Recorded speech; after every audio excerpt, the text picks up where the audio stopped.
Hey everybody, Adam here with Hometown Acres. Welcome back. We are back up here with Matt from Firewood Guy, but today we're not going to be talking about firewood. We're going to be talking about the other side of Matt's business that we've talked about in the past, but we've never actually shown you, which is the mulch side of the business. Yeah. And in comparison, I mean, Matt's a pretty large firewood producer, but what percent of the business would you say firewood is compared to your mulch? About 20 to 25%. Okay, and just to give you guys some scale, how many cords of firewood did you make last month? Last month, about 180 to 190. Cords, and that's full cords. Full cords, yes. A lot of firewood guys out there, to try to make themselves seem bigger than they are, they'll give you how many cords they make in face cords, not full cords. So that is 180 to 190 full cords of wood in 1 month. Or almost 600 face cords. Yes, yeah. So, I mean, if you look behind us here, this black pile of mulch is, how many semi-loads do you think that is? What they're working on once the bin's full is like 15 to 17 loads. Okay, and then of the red? Three. Yeah. Obviously black is much more popular color. Black is the most popular. Yeah. And then, so we've said that firewood at 180 cords a month is only 20 to 25% of your business. How many semi-loads of mulch do you think you're sending out a year? It's about 1,200. Yeah. That's a lot of freaking mulch. Yeah, it is. And I was telling you before we got started that the reason we've never done a video this time of year is because it's absolute chaos. And we'd been talking, and you're like, well, I'd like to see what you're talking about. Yeah. And so we experienced some chaos this morning. There was a little bit of busyness yesterday. But 30% of that mulch volume is going to happen in the next 3 weeks. Okay. So we'll do 100 to 130 loads a week, as long as the sun is shining. Sun stays out.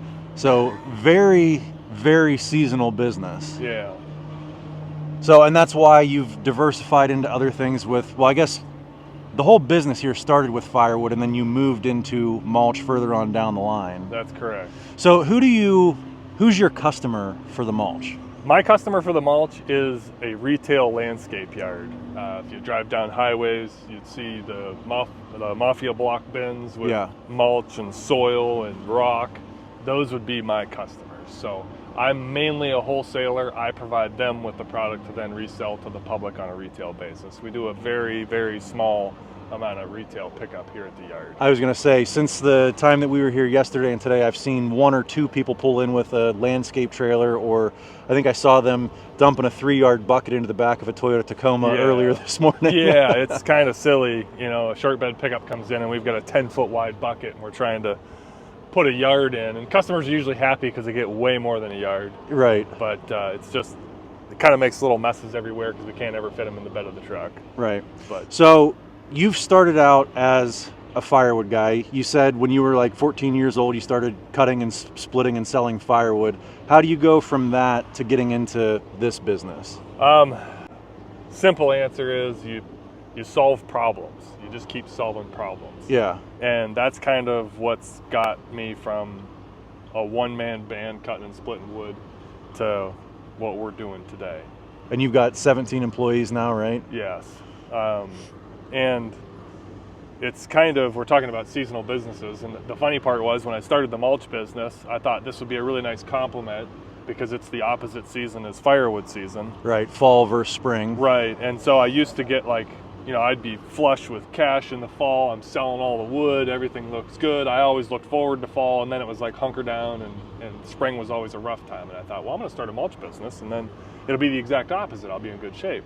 Well, the mulch business heavily outweighed the firewood business, so then I was in the opposite seasonal situation. Where fall was like really lean, and spring was nice.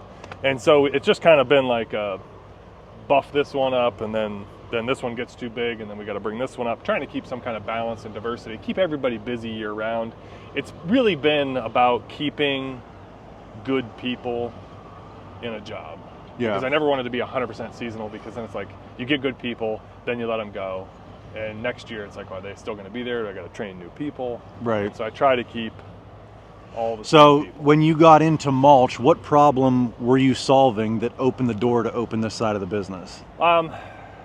at the time I was working full time, and I had a hook lift roll-off truck, and I would come out here and pick up a dumpster load of cut slab wood firewood. So I sold that as a supplement to my regular cut split firewood. Mm-hmm. And so before work, I'd run out here in the morning, pick up a dumpster load, take it back to Meadville, because all my customers were right around work. Mm-hmm. And so after work, I'd jump in the truck and I'd go deliver a load of wood, and then I'd go home. Next day, do the same thing again. Through that relationship with the sawmill that I was buying the slab wood from, they were sharing some problems they were experiencing with the waste from their sawmill. The slabs and edgings, you know, they couldn't sell them all for firewood, and they needed a way to dispose of them. And there's a lot of very small sawmills right around us here, Mm-hmm. and they were burning them, much like, well, a lot of small sawmills would do. Right. But they're sawing every day, all day, so it's a continuous fire. And I guess one neighbor got upset, made a phone call, and they just kept complaining until somebody from the state got involved, and they were coming around to the sawmills telling them, hey, you've got to find something else to do with the material. You can't burn it like this anymore. And they were showing me like copies of the violations they were showing, and I said, you know, maybe I can help, just like make a phone call, because it sounded like the way it read was that there was a permit they could get, and then they could still go on doing exactly what they were already doing. And so I called the DEP and I said, hey, I have a copy of your letter. I was just calling on behalf of some of these sawmills to try and find them a solution. I said, it says in here they can get a permit. And they said, that's old language. There's no new permits being issued. He's like, this absolutely has to stop one way or the other. And I said, well, you have to give these guys some time, because there's nothing available for them. That's why they've been doing it this way. I don't think they prefer to burn it, but it's just the only solution that was available. And they approached me, actually a few of them did, and they were like, hey, do you want to start a mulch business? And I said, no, absolutely not. I have no interest whatsoever in a mulch business. And so then, as it goes, you know, they kept asking, and I kept thinking. Right. And I was sitting in, it was coming into fall, and I was sitting in my office at McGill Power Bell ready to do another tax season. And I thought, what do I want to do? Do I want to do this? And my intentions at the time were to stay there and do this as like a sideline. I'd just hire people to do it, and I'd keep it on the side. Well, right after we got started, I realized that that was not going to work, because we were getting way too much material. Yeah. Like, so much material. I thought 10 or 12 sawmills, I'd easily be able to take care of all the waste. And anyway, so we bought a brand new grinder. We were going to do the mulch business. I talked to a couple retail landscape yards. I was like, would you buy my product? And I was kind of feeling out what the price point would be. And I'm going home and doing spreadsheets at night. And I'm thinking, you know, why hasn't somebody done this before? Yeah. Right? And so I went to dinner with a friend of mine. And I said, you know, I've went through the numbers. Everything flushes out. I just don't understand why somebody hasn't done it yet. How can you not make money doing it? Right. How can you not make money doing this? And I said, you're going to get the material for nothing. You have to transport it back to your yard, process it, and then So sell it you're wholesale. picking up all the slabs from Yeah. the sawmills. You're doing the transport. Right. So they're putting it in a roll-off container. We're picking up the container, bringing it back here, dumping it, and then it gets processed through the various methods that we process it from there. But and I'll never forget this. Every time something breaks here, which is every day, I come back to this, and he says, "Well, X in your equation, Matt. It has to be broken shit."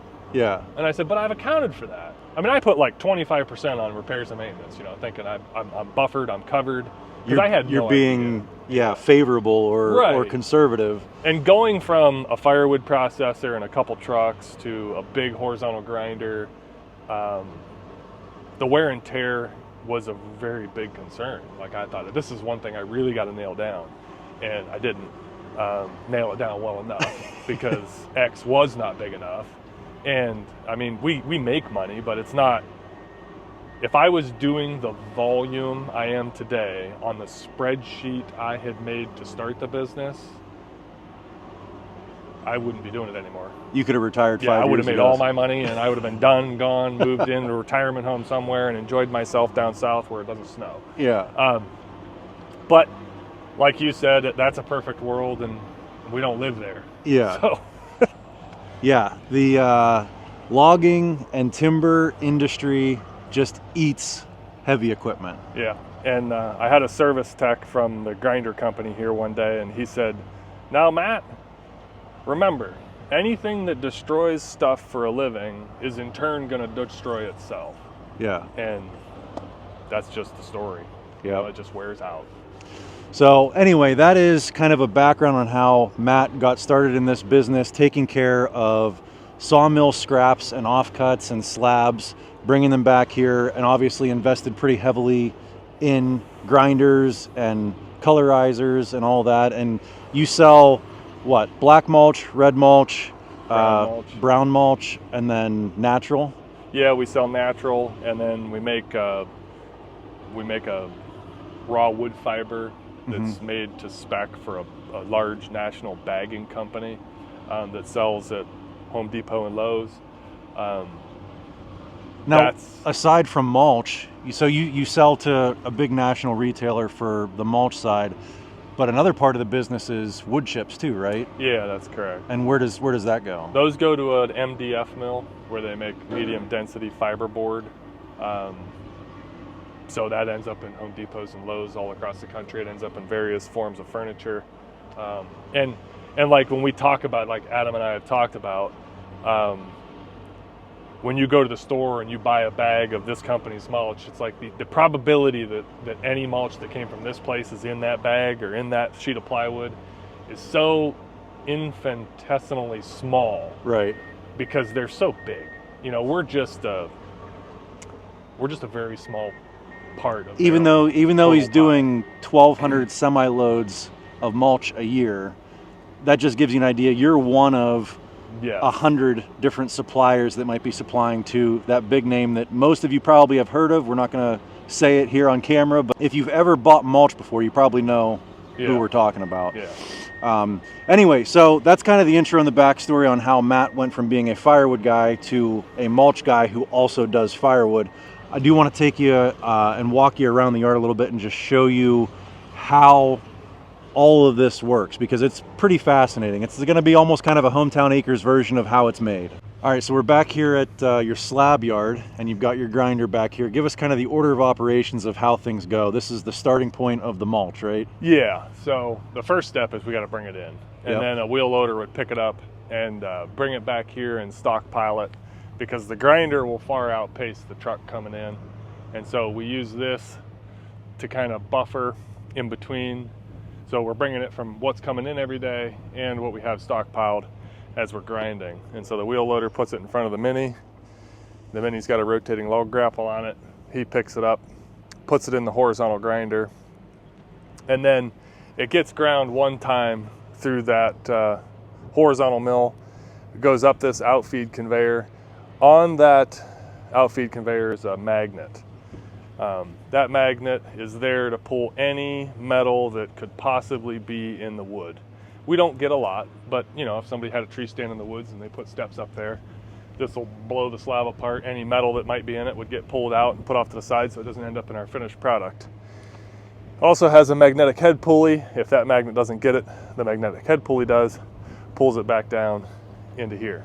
Now, you said you do mulch differently now than you used to. You said you used to put up a big pile of mulch and then wait for people to come buy it, and now you kind of have a more on-demand system? More on demand, yeah. So when we first started, we just had one grinder, and we ground everything one time, pushed it up into a massive pile that would cover from here to the office. It'd be like 40 foot tall, all the way across the property, all the way up to where we color.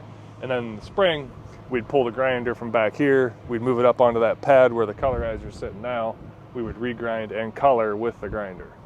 That worked when we were smaller, but having all your eggs in one basket with one machine is dangerous in the mulch business, because they don't care if you don't have it or what your problems are. They're going to go somewhere else and get it. So you got to make sure you have it when they need it. And so we decided to come in with a screening process in between. So the machine that's coloring right now also has a removable drum system. It's like one of the easiest I've ever found, but there's a big door, swings open. You pick that big drum out with a wheel loader, and you can put this one in here that has the holes in it. Okay. And so we would scoop this material, which if you want to look at how big this stuff is. And you call this fiber, right? This is just this is just ground up wood fiber. It's not mulch finished grade yet. mulch yet, I wouldn't call it. I mean, some people might put that down in their flower beds, but not many. So we'll stockpile this. That's what this whole bulk pile is. And then we'll pull that machine down, put that screen in it, and we will scoop this material, run it through, and that screen is going to pull out the acceptable material, and then the overs go out the end, and they would go into that tub grinder, and we would just regrind the overs. Okay. And the purpose behind that is the mulch business over the past decade plus has trended towards a finer and finer mulch. Right. And in order to achieve that and still use a respectable amount of dye, you have to limit the amount of fines you produce. And so we're pulling the fines out and then regrinding the overs, and then we combine the fines right back in the same pile again. So if you watch it and you don't understand why we're doing it, it looks kind of stupid. Yeah. Like, why would you do that? Why would you spend all that money doing that just to put it all back in the same pile again? And that's why, because if you have the fines in there while you're trying to grind the overs, it just fills up the mill, and it just sits there and grinds and grinds and grinds and makes a lot more sawdust than is necessary. Gotcha. And so that process works for us for now. And then when we're coloring, like we'll make a big stockpile, and then when it's time to color, we switch it out, put it back up on the pad, and we color with that machine. And then the extra insurance is if that machine was to go down, we could go back to the old way and color with the grinder. Okay. In a worst case scenario. We haven't had to do that, knock on wood. Yeah. But that was always my plan. I like to have parallel solutions because breakdowns are inevitable. Yeah. And if you notice, what we did do and what you filmed was a different process than I just described. And the reason for that is we were making fresh fiber for our red mulch, which needs to be a very blonde, very fresh wood. And we grind that one time through the grinder, and then we regrind it through the tub grinder, and then we scoop it up and color it. Okay. So that's kind of more the way we used to do it. Okay. And with the other colors, we do the screening, regrinding overs, and color. So let's just take a quick handful of this stuff again and show what this looks like. And then we'll take a quick look over at the pile of the stuff that's been ground a second time through in the tub grinder and kind of just give them an idea of the difference in the quality. Because I've always heard, single ground, double ground, triple ground mulch, never actually seen what the difference looks like side by side. And what I've come to know about mulch is finer texture is liked because it looks better. I think from a mulch standpoint and its purposes in a flower bed, you're accelerating its decay. So the big pieces will break down over time. So the smaller stuff is better for you because it's going to will rot faster. Yeah. It's more of a repeat business. Yeah. And when you look at it from a business model standpoint of logistics, with everything with wood comes down to shipping and handling. The finer mulch weighs more per yard. So from a producer standpoint, like some of your big bagging companies, you won't get a fine product like that because it's too heavy, which then reduces the number of bags they can put on a pallet, reduces how many pallets they can put on a truck, and adds the overall cost. Gotcha. I wanted to get an up-close look at this. This looks like something they'd strap on a SpaceX rocket ship or something. Yeah, if you want scale, I'll put myself in the photo. Yeah. And you actually just went down to go pick this up. You had this in the back of your gooseneck trailer, right? I did, yeah. Well, it was the solid drum. I bought a new coloring mixing drum for that machine. Okay. But same as this, just doesn't have holes in it. Yeah. The kids love to come out here and run through there. Yeah. So the pile of grind that you made yesterday looks like it's all been pretty much chewed up and colored and has now been turned into black mulch over there. How many wheel loaders do you have? I have 5, if you count the little one. So you have 4 of these Komatsu WA200s, and then you just bought just bought a little mini deer. Yeah. Mainly for the firewood business. We tried to use it in the mulch business, but the bucket's not big enough to. Yeah. It's like shoveling a teaspoon into the Titanic, it seems like. Yeah. All right, so we showed you the Deere mini excavator down there with the roto chopper grinder, and now this is your other grinder. Yes. This is a tub grinder, right? Yeah, it's a Duratec HD9, and the tub grinders in general are really good at regrind. They're ideal for that. And this thing here was purchased during COVID to reduce the load and extend the life on the big horizontal. Okay. Because what happened with big horizontal grinders is they brought in emissions. And with everything going crazy with COVID pricing, that same machine costs almost twice as much today as it did when I bought it. Okay. And so I thought, I'm gonna find a way to delay the purchase of that one. So I found it's a decent used, very old tub grinder that actually does a really nice job. Like, I was impressed. Yeah. But and now that I've experienced the tub grinder, I probably will keep it as a regrind machine, even if I had to buy a new one to keep running it. But I like to stay in a new grinder because, like I said earlier, anything that destroys stuff for a living in turn destroys itself. And so we've taken that one further than I took my last one. And it's funny, every time I call Roto Chopper and I have a significant parts order, the salesman instantly calls me. And I'm like, do you guys have like a CRM system that like he's like, yes, we do. Anytime a quote goes out that is close to or in excess of 5 or 10% of the machine's cost, we trigger like the sales conversation. Hey, is it time to buy a new grinder? And I'm like, I don't know. Well, I mean, like you said, in this business, you are so seasonal. You have to make the product when there's demand for it. If not, the customers will just go down to the road to the next guy. Right. And you cannot afford downtime for a month or two during prime mulch season. And it's not like a car. Like, if it does break down catastrophically in the middle of a season, you're not going to go down to the local corner store and rent one to cover your ASS while you're getting that one fixed. So we tend to pay really close attention to the maintenance on the big grinder, this little tub grinder, because like it's down right now. It broke yesterday. I don't know if you remember me saying it, but I said, hey, I think I hear a breakdown brewing. Yeah. And about an hour later, it spun the chain on the sprocket. So we're waiting for that deal. But anyhow. So we go from the tub grinder that does your second grind to your screener and colorizer. Yes. So inside that front hopper is a conveyor belt in the bottom. It's continuously feeding material into the mixing drum. And if you see that, there's a water line that runs to the top of that plate. That's pumping a mixture of concentrated colorant and water right inside that opening and fanning it out across the material. So the material's rotating, mixing. As it goes through that process, comes out the other end, black, brown, red.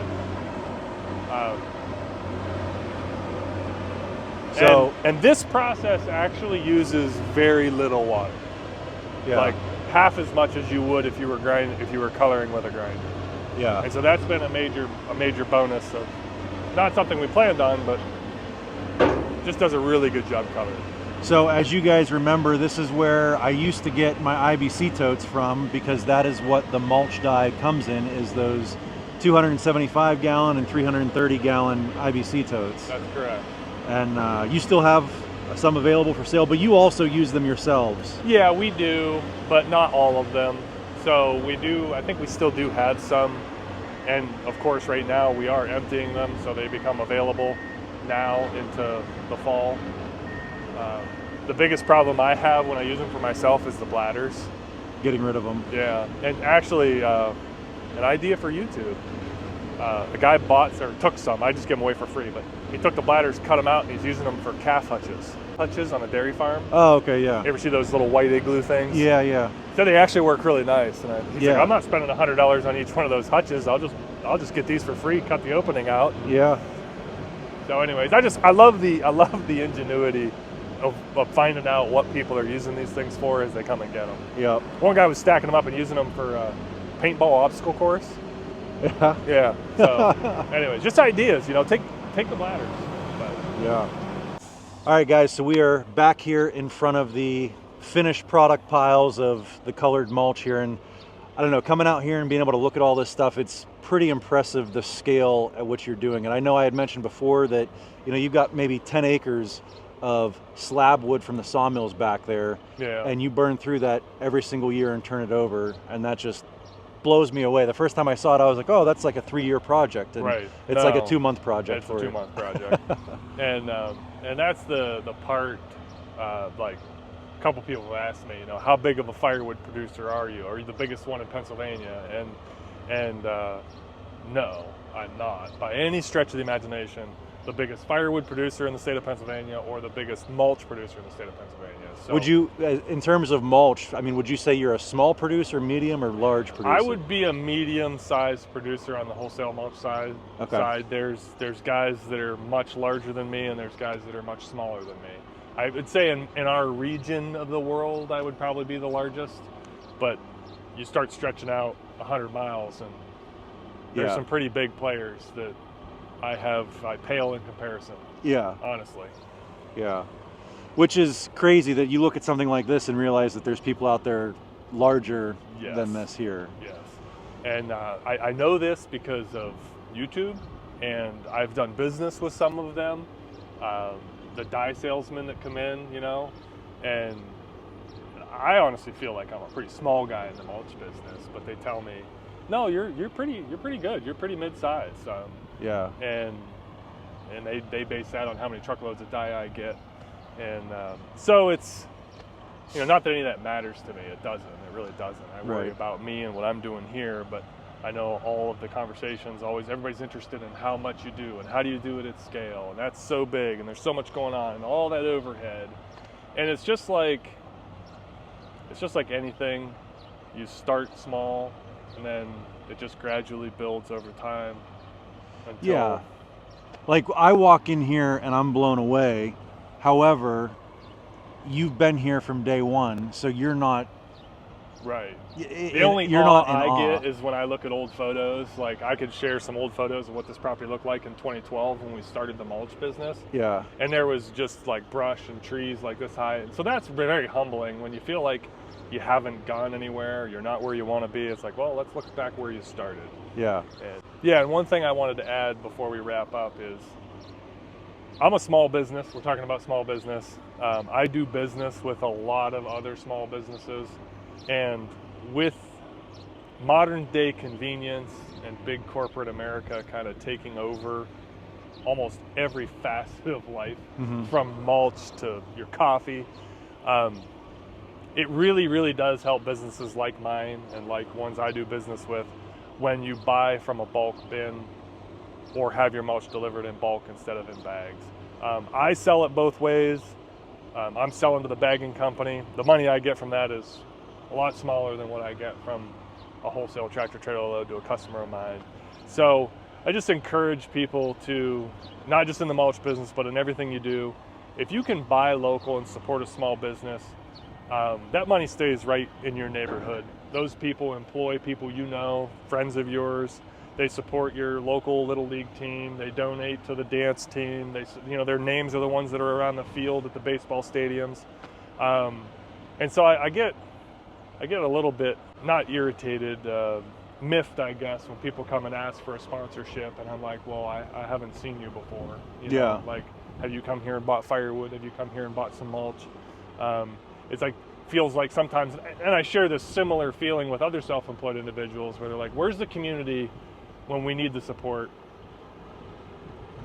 They're down at the box store buying the 5 for $10 bag mulch on Memorial Day weekend, and you're just like, well, you know what I mean? Yeah. I mean, we do okay, but I don't know. I'm becoming more and more of a fan of supporting local.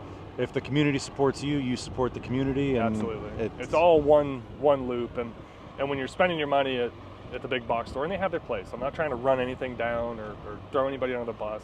Like, I shop there too. Yeah.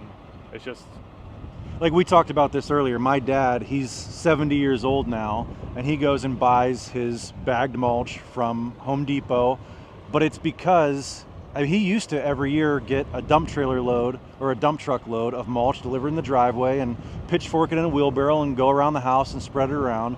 And there is a convenience to the bagged mulch that he can still do his own mulch in the bags, but if you're able-bodied and willing and able to, you know, do it the other way and support local and go to your local landscape supply places. Yeah. And the other thing, like one of the trends in our area is municipality recycling, and you've got a lot of yard debris that comes full circle. People need a solution to recycle that, and so the township, a local municipality, will partner with another government agency to have a recycling center where they grind, compost, recycle, sell the mulch back to the community. Those are okay, but like on my retail firewood deliveries in the same market I wholesale mulch, I'll look in people's flower beds and I'm like, oh, where did you get that invasive vine? Oh, I don't know, it just showed up. I said, you didn't plant it there? And they're like, no. I says, it came in your mulch. And they're like, well, how do you know that? And I'm like, because I know where they source the product from. So a lot of people are paying, you know, a landscaper to take care of their flower beds. Those guys are buying in bulk. And it's just, it sometimes pays to research where it's coming from. And I know colored mulch has gotten a bad rap for it being bad for the environment. I had a local college we sell mulch to call, and they were saying, well, we want to switch to something 100% natural. And I'm like, this is 100% natural. Yeah. And they're like, well, explain. And I say that colored mulch gets a bad rap for what it's made out of. You know, they'll take construction demolition debris, turn it into colored mulch. That's not what we do here. We use 100% virgin wood product that's never been used for any other purpose. So you don't have poison ivy. You're not going to have your neighbors ripping out some strange vine that they didn't want in their flower beds. They're taking it down to the local recycling center. Yeah. They're grinding it up, turning around and selling it to you. You're bringing it in, spreading it in your flower beds, and unbeknownst to you, there's thousands of seeds for things you didn't want in your flower beds waiting to sprout. Yeah, this is all 100% slab wood from local sawmills. Correct, yeah. So anyway, guys, that is just a little tour of the other 80% of Matt's business here. Hope you guys enjoyed this one. If you did, give me a big thumbs up, click that subscribe button, and we'll catch you on the next one. Thanks for watching.